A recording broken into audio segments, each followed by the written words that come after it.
খানপুরে নূর মোহাম্মদ সর্দারের বাড়িতে রাতের অন্ধকারে অগ্নিকাণ্ড। আব্দুর রশিদ সাতক্ষীরা প্রতিনিধির তথ্যচিত্রে বিস্তারিত।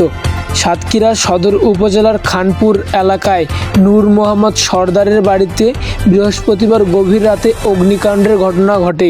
রাত আনুমানিক ৩টার দিকে বসতবাড়ি ও বিচালির গাদায় আগুন জ্বলতে দেখে প্রথমে প্রতিবেশীরা বিষয়টি টের পান। তারা দ্রুত বাড়ির লোকজনকে ডাকাডাকি করে নিরাপদে সরিয়ে নেন এবং আগুন নেভানোর চেষ্টা করেন। এ সময় খবর পেয়ে সাতক্ষীরা সদর থানা পুলিশের একটি টিম দ্রুত ঘটনাস্থলে যায়। স্থানীয়দের সঙ্গে পুলিশ সত্যতা জানার চেষ্টা করেন। আগুনে বসতবাড়ির কিছু অংশ ও বিচালির কাদা পুড়ে উল্লেখযোগ্য ক্ষয়ক্ষতি হয়েছে বলে জানা গেছে।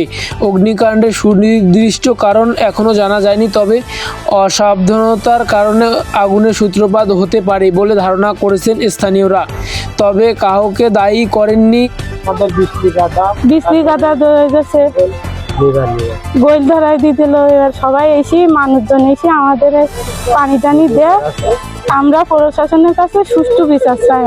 বাহিনী এরা এসে আমাদের বসত বাড়ি জ্বালাই দেয়, আমাদের ঘর বাড়ি সব ধরায় দেয়, আর আমাদের খুন করবে, হুমকি দিচ্ছে। বিভিন্ন ধরনের জায়গা জমি সব দখল করে নেবে। এর আগেও একবার এই ঘটনা এরা ঘটায়। বাথরুমে উঠেছে, বাথরুমে উঠলে